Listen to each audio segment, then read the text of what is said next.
For today, I would like to talk about the knowledge curse and how to effectively circumvent that. Let's kick off with a small kind of experiment. I'm going to clap a song for you, and I would like you to guess what it is.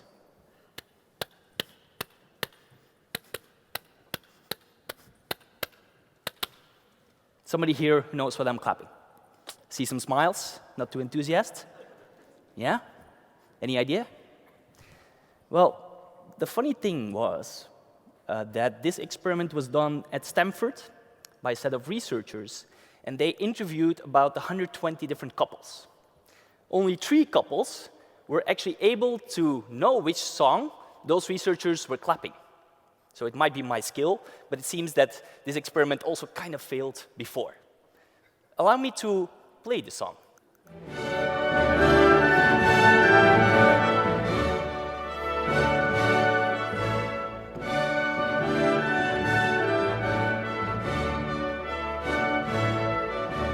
I'm sure you're very familiar with this song, so Ode to Joy of Beethoven. The problem that I had when clapping this song was kind of the same as those Stanford researchers, and it's the fact that we have this melody in our head, and when we're clapping, we're actually feeling that song that resonates in our body. Now, it is a perfect introduction to actually the topic of today, namely the knowledge curse. And for the psychologists here, they will be very familiar with this curse as such, but for those of you who are maybe less familiar with it, I would like to just share with you a brief kind of definition. So what's the knowledge curse? It's a cognitive bias that makes us susceptible to assumptions about the knowledge of our interlocutor, so the one that we talk to, and effectively their ability to understand what we're talking about. What does that mean?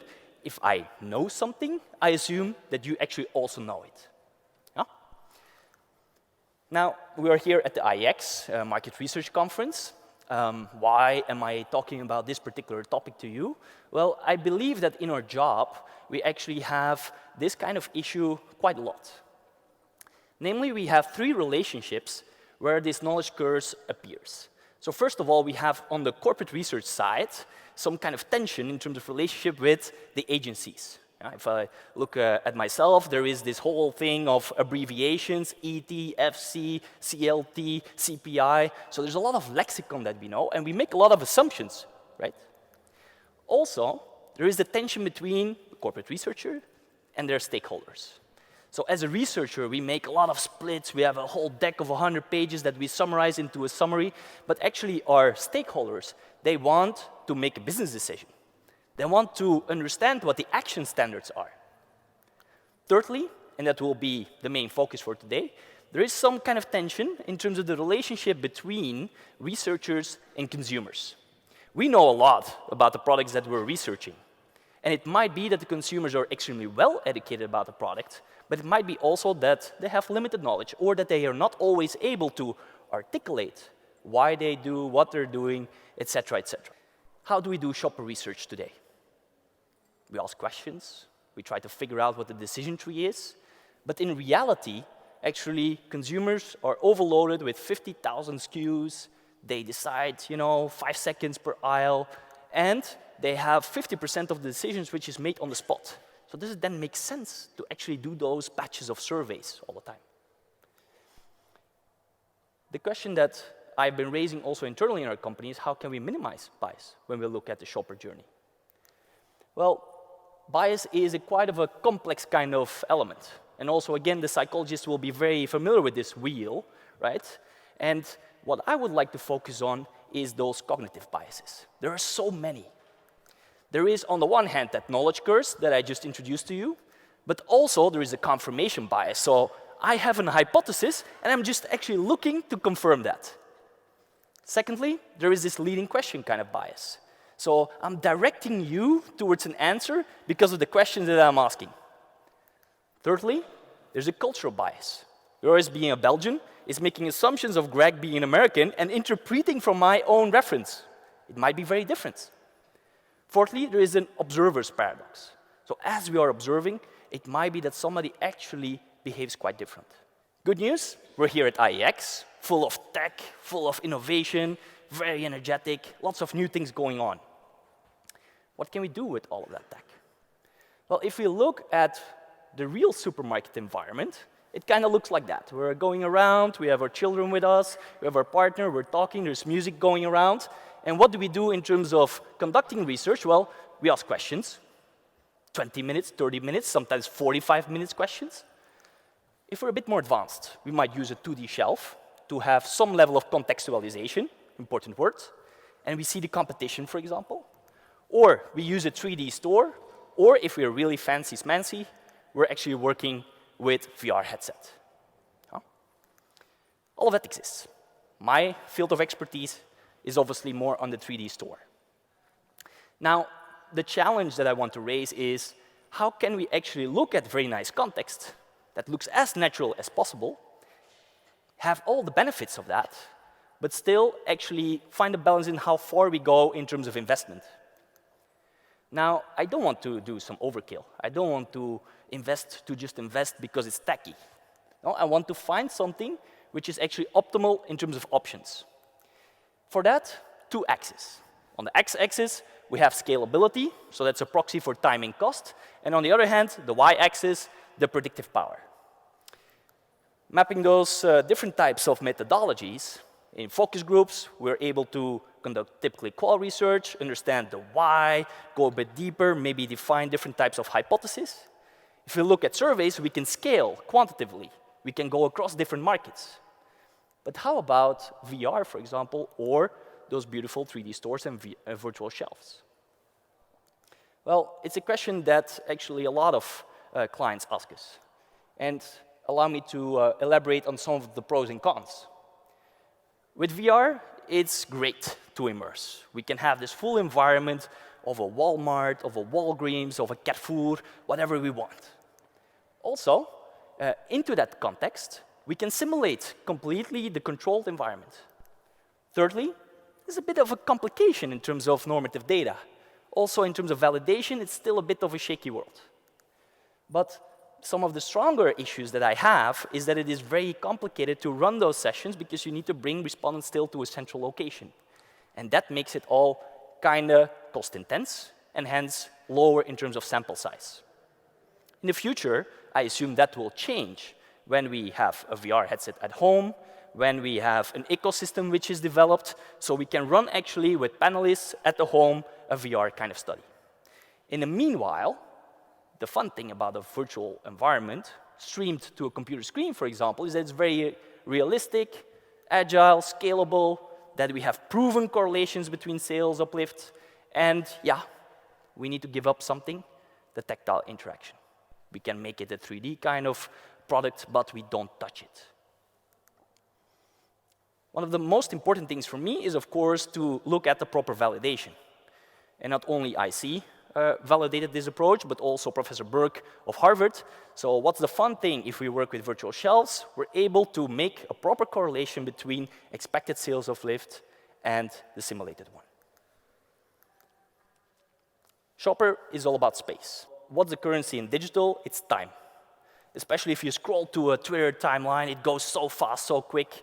So we need to see how we can actually monetize that time component and how we can actually generate a context that makes us able to measure and to do proper kind of research in this digital crazy world.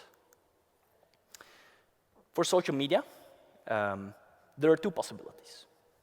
Either we're making a mock-up of a persona, we make their timeline, and we inject the ad into that mock-up. Alternatively, we have Joris, his Facebook, and we inject the ad inside. Sounds more advanced.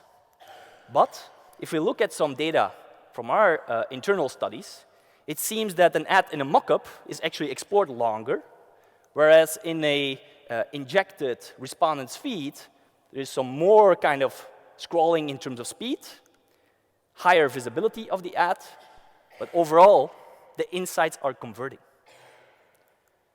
So what does it mean? That actually the most advanced way of injecting ads in Joris' own timeline does not necessarily need to be the best one. A couple of different arguments. A mock-up, very quick, very scalable, not 100% the same as what I would normally see, obviously, because it's persona. We can have a lot of different options. We can control the environment. That's very good news. Whereas in a ad injection environment, we have the actual kind of feed, obviously. We have some issues with the technicalities. But more importantly, it's really hard to recruit. So it's really hard to convince people to open up their social media and to say, hey, we're going to inject some ads. Other area.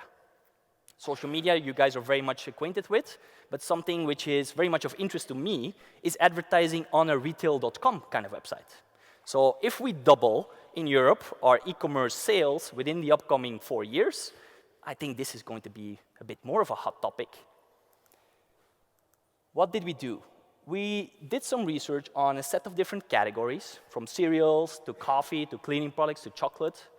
And over these 500 respondents, we did a test in Amazon Fresh without any ads and Amazon Fresh with ads. We let the consumers shop for different missions. What we noticed is that there is quite a bit of difference in terms of sales uplift across those different categories.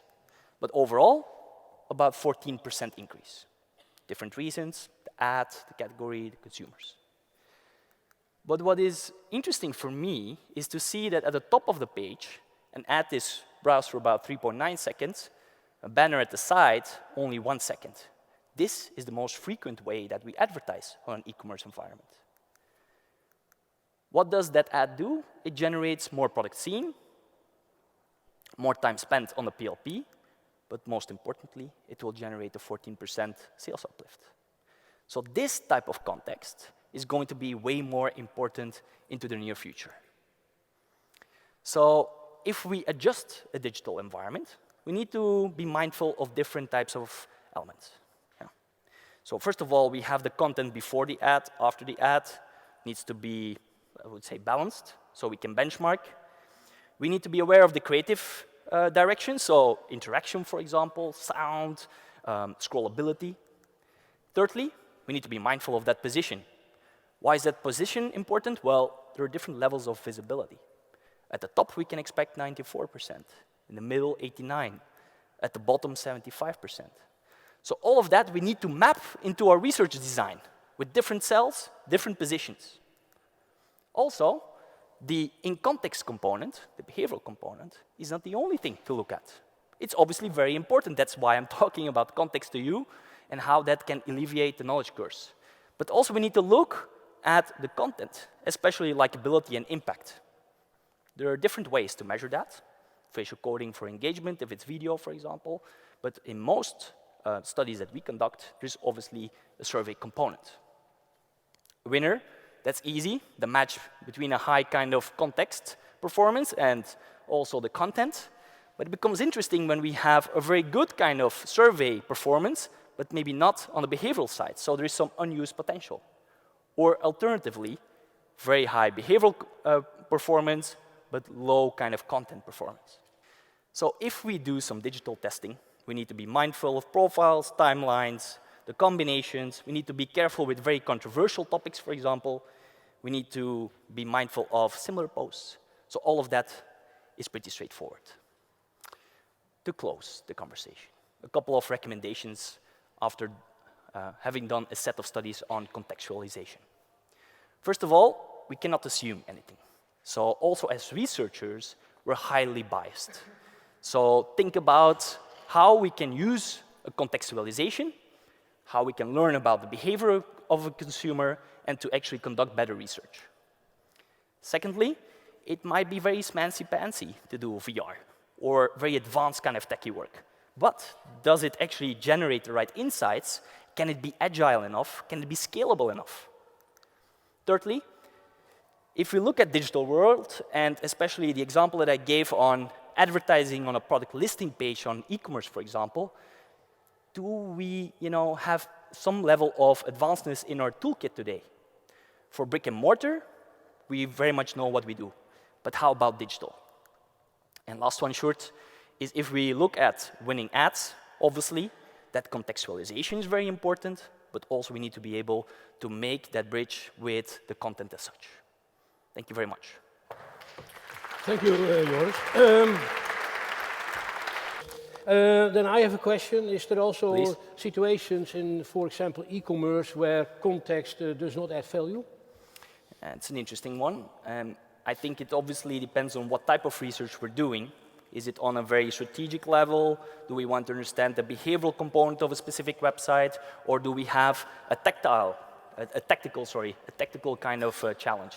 If it's very strategic, it might be that we do some proper surveys first to map the spectrum, maybe do some passive kind of metering.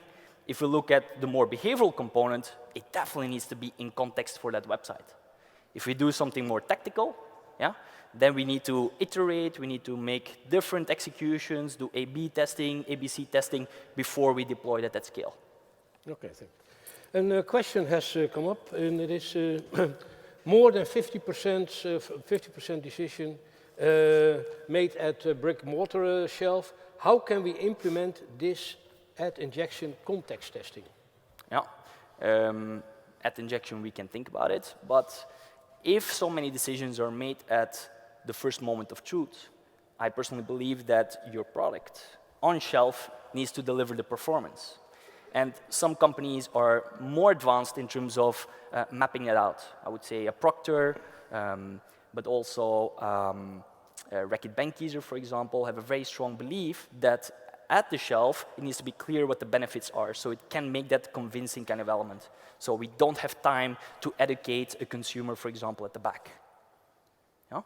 Even if it's paint, Marike, that also really makes sense. And what do you see as the future of context testing?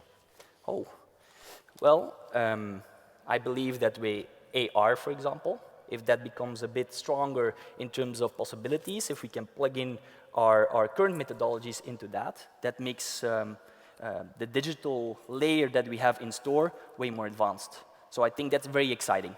Again, we need to see how easy it is to deploy it and to scale it across our studies. Okay. When I was working at Heineken, we did also a lot of taste testing.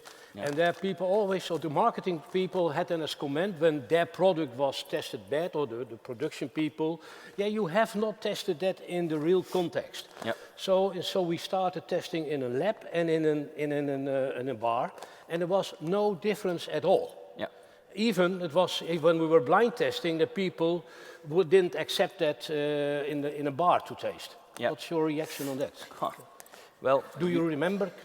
Well, well, now I can make a political comment about Heineken beer as a Belgian, but I won't do that, Sjoerd. So don't worry, I understand that Heineken beer might be different in terms of taste, but if it's very polarizing in terms of taste, I think indeed it's not necessary to do that kind of context test. The way that I would test a new product, if it's very differentiating, like for example the zero alcohol one, I would ship it to the home to respondents, use a virtual kind of bar environment, try to set the context, the right mindset, and actually let them sample at home and then conduct the study.